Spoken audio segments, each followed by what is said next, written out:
before Bugs Bunny ever took a bite of a carrot, before Daffy Duck had his first breakdown, before the Roadrunner ran, Wile E. Coyote fell, and Porky Pig said his first, "That's all, folks."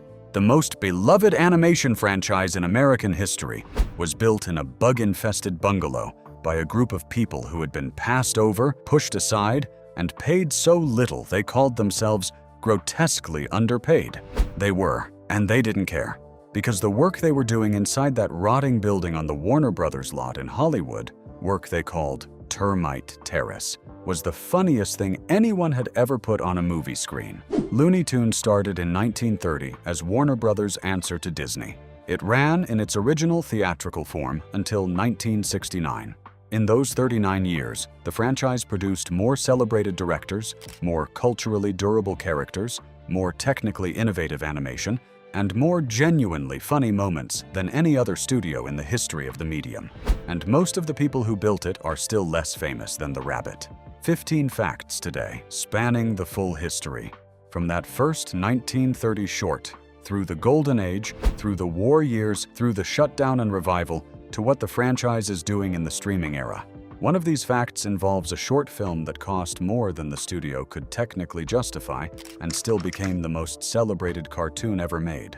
Another involves a voice actor who gave his voice to 9 out of every 10 Looney Tunes characters ever created. And the one we close on explains why a Oh, this is my very favorite show. I never miss this one. Cartoon about a smart aleck rabbit from the 1940s is still, in the truest sense, the most important thing Warner Brothers ever made. Let's count it down. 15. The name was a direct copy of Disney, and Disney knew it. Before there was a Bugs Bunny, before there was even a Porky Pig, before any of the characters most people associate with Looney Tunes existed, there was a contractual arrangement and a very transparent act of naming. In 1929, Walt Disney was producing a series of animated musical shorts for his studio called Silly Symphonies. These were experimental pieces, each one a self-contained animation set to classical or popular music, designed to show what the new technology of synchronized sound could do with animation. They were popular. Disney's studio was making money and building prestige simultaneously. Warner Brothers wanted in. The studio had an extensive music publishing catalog, songs it owned the rights to, recordings it could license. And the leadership saw immediately that animated shorts set to music were an ideal vehicle for promoting that catalog to cinema audiences. Every short was, in effect, a music video that sold records. They contracted with a producer named Leon Schlesinger, who subcontracted to 2 animators named Hugh Harman and Rudolph Ising. Harman and Ising needed a title for their new series. They looked at what Disney was doing and produced the most transparent possible variation. Silly Symphonies became Looney Tunes. The companion series they developed the following year, Merry Melodies, Simmer over slow fire for... was equally transparent in its Disney echo. Disney knew, by multiple accounts, the appropriation was obvious enough to everyone in the industry that it functioned more as tribute or provocation than as anything requiring legal response. The music industry had seen worse. The name that would eventually mean Bugs Bunny to 3 generations of Americans started as a cheap copy of a competitor. What the Termite Terrace crew built inside that name bore no resemblance whatsoever to what Disney was building. The copy became, in time, something genuinely original, in a way its derivative title never suggested. 14. The first star was racially offensive and got erased. The first great character of the Looney Tunes franchise was not Bugs Bunny, not Daffy Duck, not Porky Pig. It was a character named Bosco, who starred in the very first Looney Tunes short, Sinkin' in the Bathtub, released in May 1930, and who was the franchise's primary character from 1930 until 1933. Bosco was, in the visual language of the era, Hey, what year was this? 2008. Drawn with the minstrel show caricature conventions of early American animation, exaggerated features, a character type rooted in the racial stereotyping that was common, pervasive, and largely unremarked upon in mainstream entertainment of the period. He was the franchise's first star. He also ended his cartoons with the phrase, "That's all, folks," the earliest version of what became the most famous sign-off in animation history. In 1933, Harmon and Ising had a budget dispute with Schlesinger and walked, taking Bosco's copyright with them to MGM. The loss forced the studio to invent rather than continue. The characters they invented in the following years were the ones the world actually remembers: Porky, Daffy, Bugs. The character who started the franchise was erased from it by a contract dispute. Pimples, pleurisy, and pneumonia. And that erasure opened the creative space where everything the franchise actually became was invented. 13. Termite Terrace was a bug-infested building that changed animation. In the early 1930s, after Harmon and Ising departed, Leon Schlesinger assembled a new generation of animators and put them to work. The workspace he provided for one unit. The group that included Tex Avery, Bob Clampett, and Chuck Jones, among others, was a small bungalow on the Warner Brothers lot that was less of an animation studio and more of a health hazard. The building had termites, real ones, present in significant numbers, eating steadily at the structure, housing the people who would produce the most important animated shorts in American history. The animators named it Termite Terrace, and the name stuck, eventually becoming the affectionate metonym for the entire Warner Brothers animation creative culture of the Golden Age, regardless of which physical building the work was being done in. Chuck Jones called the pay grotesquely low. The budget per short was a fraction of Disney's, but the underpayment produced something unexpected, a culture where the only available currency was the quality of the work itself. I hope you won't mind waiting while I remove these wet tanks and slip into a dry martini. The sardonic, subversive personality of Looney Tunes grew from people with nothing to lose by being brilliant. 12. Mel Blanc voiced 90% of every character. This is the fact that most people nominally know, and almost nobody fully internalizes. Mel Blanc began working at Warner Brothers in 1937. By the time he was done, decades later, he had provided the voices for approximately 90% of all Looney Tunes characters ever created. Bugs Bunny, Daffy Duck, Porky Pig, Tweety, Sylvester, Foghorn Leghorn, Yosemite Sam, Speedy Gonzales, Pepe Le Pew, Wile E. Coyote, the Road Runner, the Tasmanian Devil, Marvin the Martian, and dozens of secondary characters that appear in individual shorts and nowhere else. Each was a completely distinct characterization. Bugs carried a Brooklyn-adjacent, street-smart drawl. Daffy had his signature sibilant lisp, produced by putting his tongue against his lower teeth rather than his upper, creating the spray that defined the character's vocal texture. Porky's stutter was performed live in every take, not reproduced mechanically, requiring Blanc to find the natural rhythm of stuttering fresh each time. In 1961, Blanc was in a near-fatal car accident that left him in a coma for 2 weeks. His doctors reportedly used an indirect technique to reach him, addressing Bugs Bunny rather than Blanc himself. And got a response from the character before getting one from the man. Whether precise in every detail or somewhat elaborated over years of retelling, it captures something real. The characters had become part of him in ways that most performers never experience.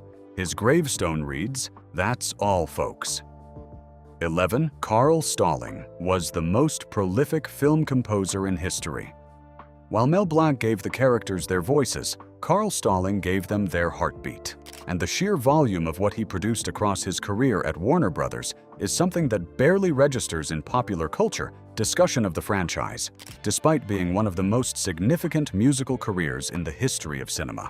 Stalling joined the studio in 1936. He stayed until 1958.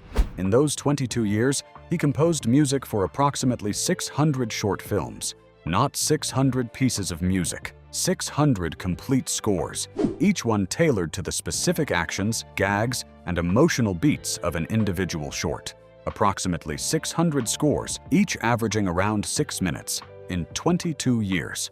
The methodology Stalling developed was specific and extraordinarily sophisticated. He worked with a library of existing musical material, classical pieces, popular songs, nursery rhymes, and wove them together with original compositions in real time as the animation played. The technique required a comprehensive knowledge of an enormous musical catalog and the ability to make connections instantaneously. A character falls, and stalling reaches for a fragment of a song that sounds like falling. A character acts sneaky, and a phrase appears that sounds like sneaking. The music didn't just underscore the action. It commented on it, reflected it back, made jokes of its own that the soundtrack could make without the animation needing to. Stalling scored the entirety of Looney Tunes' golden age. Every classic Chuck Jones short, every Tex Avery explosion, every Roadrunner chase. I'm sick of people taking bows for my talent. The music is so deeply embedded in the audience's experience of those films that most people cannot separate it from the visuals. It sounds simply like Looney Tunes, because for 22 years, it was. If this kind of real history, the people, the buildings, and the decisions that built the most beloved animation in American cinema is what you're looking for, subscribe. We do this every week. 10. What's Opera, Doc? Was made by cheating the studio's budget system. In 1957, Chuck Jones directed a 6-minute short film called What's Opera, Doc? A compression of Richard Wagner's entire Ring cycle into a single Bugs Bunny cartoon, featuring Elmer Fudd as a Wagnerian hero hunting the rabbit across operatic landscapes of epic visual ambition. In 1992, it became the first animated short selected for preservation in the National Film Registry of the Library of Congress, deemed culturally, historically, and aesthetically significant. A 1994 poll of animators named it the greatest cartoon ever made. It was produced by defrauding the accounting department. By the late 1950s, the studio had imposed a strict 5-week production schedule on each cartoon. The budget that accompanied a 5-week schedule was designed for a standard Looney Tunes short, a relatively simple chase or confrontation set in a limited number of locations. What's Opera, Doc? Was not that. It required elaborate backgrounds painted to resemble operatic stage design. It required the full Wagnerian vocal music on its soundtrack. It required a scope and visual ambition that the 5-week budget couldn't accommodate. Jones spent more time and money on What's Opera, Doc? Than his budget allowed, and compensated by spending less on simpler Roadrunner entries in the same production cycle. He then had his crew forge their time cards to hide the discrepancy from the studio's accounting system. The most celebrated animated short in the history of American cinema was produced through bookkeeping fraud. The studio that made it was defrauded by one of its own directors, who understood that the system designed to control costs was also designed to prevent greatness, and chose greatness. When the Library of Congress added it to the National Film Registry, nobody mentioned the forged time cards, but they were part of how it got made. 9. The franchise was a direct counter-argument to Disney. Understanding what Looney Tunes actually was requires understanding what it was arguing against. And it was arguing against Disney. Disney in the 1930s and 1940s stood for technically dazzling, emotionally earnest animation. Lush, sentimental, built around characters the audience was meant to love, and stories designed to move them. Snow White, Bambi, Fantasia were films that wanted to transform the viewer. Disney worked with a near-religious conviction that animation could achieve the emotional depth of great cinema. Pair. And done. The Termite Terrace animators watched all of this and made a different bet. Their characters were cynical, where Disney's were sincere. Their plots were absurdist, where Disney's were earnest. Bugs Bunny broke the fourth wall, spoke directly to the audience, acknowledged he was in a cartoon, subverted the conventions of his own genre as he deployed them.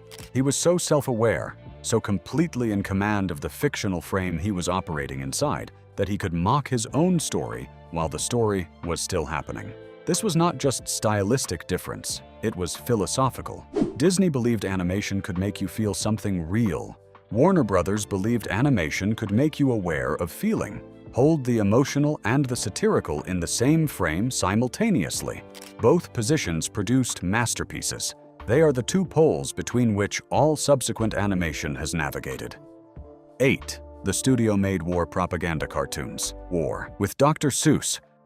During World War II, Warner Brothers put the Looney Tunes creative team to work for the United States Army. The studio produced a series of animated training and morale shorts under the banner of Private Snafu, the name standing for situation normal, all fouled up. The character of Snafu was a bumbling, careless soldier whose repeated failures served as cautionary examples for actual troops.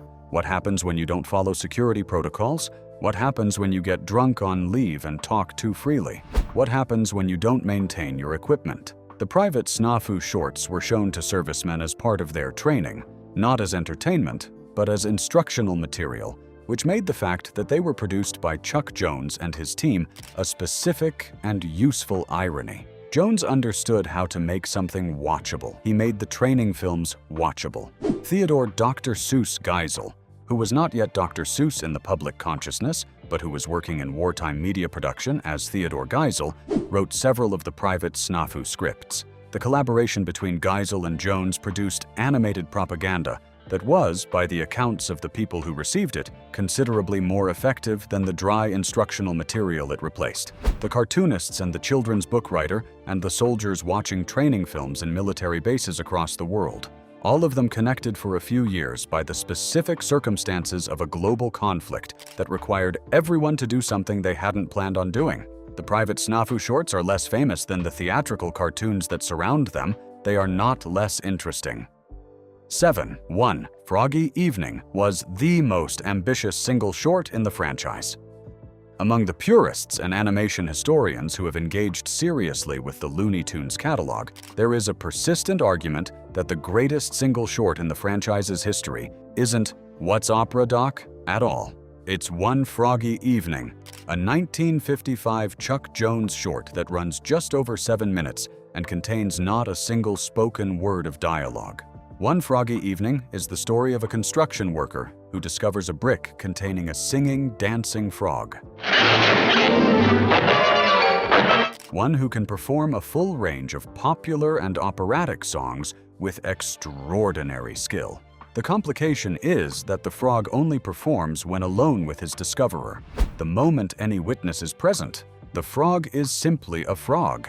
The construction worker's attempts to profit from his discovery drive him to ruin and eventually to madness, with the frog outlasting him across a timeline that spans decades. The short explores the gap between private reality and public credibility.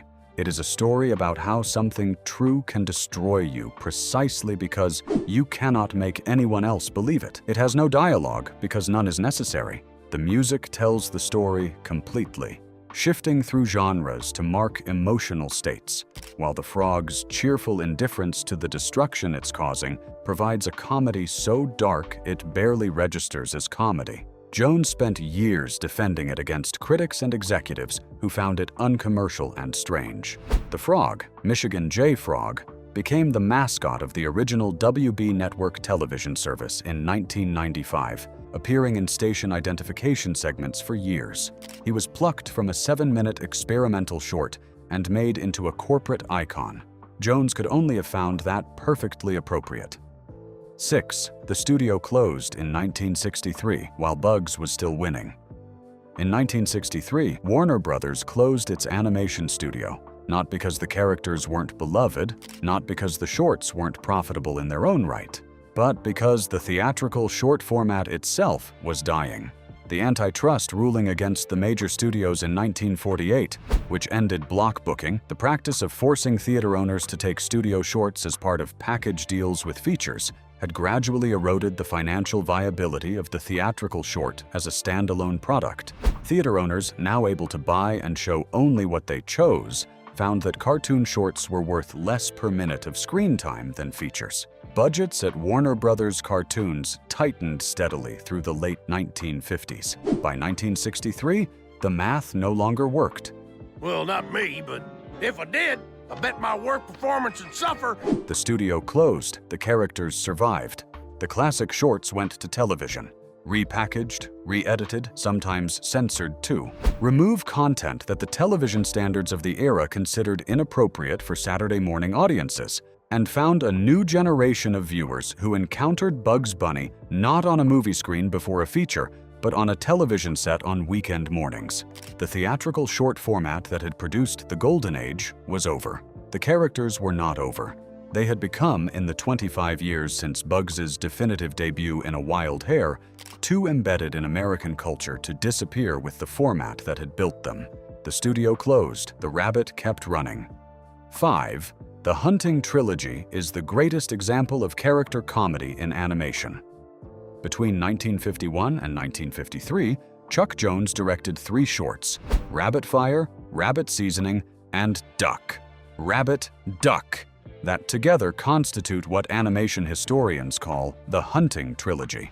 All 3 feature Bugs Bunny, Daffy Duck, and Elmer Fudd arguing about which character is legally in season, with Bugs repeatedly manipulating the logic so that Daffy gets shot. The trilogy is, by the analysis of those who have examined it seriously, the most precisely executed example of character comedy in animation history. The humor doesn't come from slapstick, it comes from character, from the specific, consistent personalities of the 3 players interacting under pressure. Daffy is so consumed by competitive resentment that he accepts any logical trap rather than concede a point. Bugs understands this so completely that he steers Daffy's own psychology against him. Elmer is so determined to follow rules that he's helpless when the rules get rewritten in front of him. The comedy works the way the best comedy works, through inevitability. Once you know the characters and the rules they operate by, everything follows with perfect logic. You laugh because it was always going to go this way. There are PhD dissertations on the Hunting Trilogy. Jones was paid his standard salary for making them. He described it as grotesquely inadequate. 4. The franchise had a racial stereotype problem it never fully resolved. This is the fact that requires careful, honest treatment because it is genuinely complicated, and oversimplifying it in either direction misses what actually happened and what it means. The Looney Tunes catalog contains shorts that reflect the worst racial caricature traditions of their era. Some Native American characters, some African American caricatures, some Asian stereotypes. The specific short Coal Black and DeSeben Dwarfs, directed by Bob Clampett in 1943, is considered one of the most extreme examples of racial caricature in mainstream American animation. It features black characters rendered in the visual tradition of minstrelsy in ways that are genuinely painful by any standard, including the standards of its own era by the account of critics who reviewed it at the time. Warner Brothers, when it became aware of the problem, pulled a group of shorts from circulation. 11 cartoons, known informally as the Censored 11, were withheld from syndication packages as of 1968 and have not been officially re-released since. They still exist, circulate among collectors, and are studied by animation historians who approach them as historical documents. This was not a comprehensive solution. There is more racially problematic content distributed across the catalog than those 11 shorts contain, and the censorship approach, quietly removing material rather than contextualizing it or discussing it, reflects the same institutional discomfort with honest reckoning that has characterized Hollywood's broader relationship with the racial politics of its golden age. The Looney Tunes catalog is one of the great achievements in the history of animation and one of the significant documents of how American popular culture has systematically embedded racial harm in entertainment. Both things are true. Engaging with the franchise honestly requires holding both. 3. Bugs Bunny was voted America's second favorite character. He lost to Abraham Lincoln. In 1976, a poll was conducted asking Americans to rank their favorite characters, fictional and historical, real and imagined, in a single combined ranking. Abraham Lincoln ranked first, Bugs Bunny ranked second, Lincoln and Bugs, the Emancipator and the Rabbit, first and second. The specific absurdity of that pairing is, in its own way, a kind of tribute. The fact that a cartoon rabbit was considered culturally comparable, in popularity terms, to one of the most significant political figures in American history says something about how completely Bugs had embedded himself in the American imagination by the mid-1970s. He was, at that point, already decades old. His definitive personality established in a 1940 short, his face on everything, his voice recognizable to every person who had grown up watching Saturday morning television. Bugs was the second animated character to earn a star on the Hollywood Walk of Fame. The first was Mickey Mouse. The relationship between those two facts and the relationship between their respective studios is, in its compressed form, the entire history of American animation's philosophical division. What the ranking was actually measuring, underneath the surface absurdity, was the specific quality that had made Bugs so durable. He was funny, he was smart, he treated the audience as an equal rather than as a subject. He never asked to be loved. He assumed he'd figure out whatever situation he was dropped into, and he was always right. That confidence, replicated fresh across every short for over 3 decades, had produced something that felt less like a character and more like a cultural position. Abraham Lincoln got the top spot. Bugs came second. Neither of them seems particularly bothered by the arrangement. 2. The franchise's greatest rivalry was its greatest strength.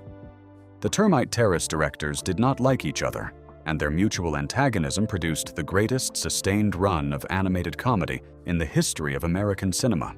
Chuck Jones and Bob Clampett carried a feud for decades, Maybe I could smile with my mouth closed. each disputing the other's creative credit, each insisting on the primacy of his own contributions to the characters and the style. Friz Freleng found their conflict exhausting. Tex Avery, who had introduced the anarchic visual escalation that defined the Golden Age's most extreme moments, left the studio in 1942 under circumstances that were not amicable and went to MGM, where he produced a different but equally significant body of work. The competition between these directors was not friendly in any conventional sense. It was professional combat. Each new short a challenge to the others to do something more unexpected, more technically accomplished, funnier.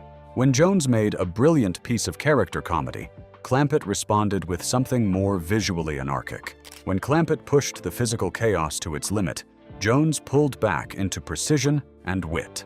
The oscillation between their approaches and the approaches of the other directors working in the same studio simultaneously produced a range from the restrained cerebral comedy of Jones's best work to the violent visual anarchy of Clampett's that no single director's sensibility could have generated alone. The franchise's extraordinary diversity of tone is not a product of a unified vision. It is a product of creative warfare between people who disagreed about almost everything except the fundamental commitment to being better than the person at the next desk. Termite Terrace was a terrible building. The rivalry that happened inside it was, for American animation, essential. 1. What Looney Tunes was actually about, and why it still matters. And here is the thing that 3 decades of theatrical shorts and 60 years of television reruns has been saying underneath every explosion, every pratfall, and every smart aleck carrot-chewing pause. Looney Tunes was a franchise built on the belief that the audience was smart enough to be in on the joke. Disney, in the Golden Age, wanted to transport you, to take you somewhere else, make you forget you were sitting in a cinema, immerse you so completely in the story that its emotions became your emotions. The technique was sincere, the result was genuinely moving, and it required, fundamentally, that the audience accept its own role as passive recipients of the experience. The Termite Terrace animators refused that transaction. Their characters knew they were in cartoons. They acknowledged the audience's presence. They broke the fourth wall not as a gimmick, but as a philosophical position. We know you're watching, you know we know you're watching, and the comedy lives in that shared awareness. Bugs Bunny doesn't behave like a character who believes in his own story. He behaves like someone who knows it's a story and has decided to be the smartest person in the frame.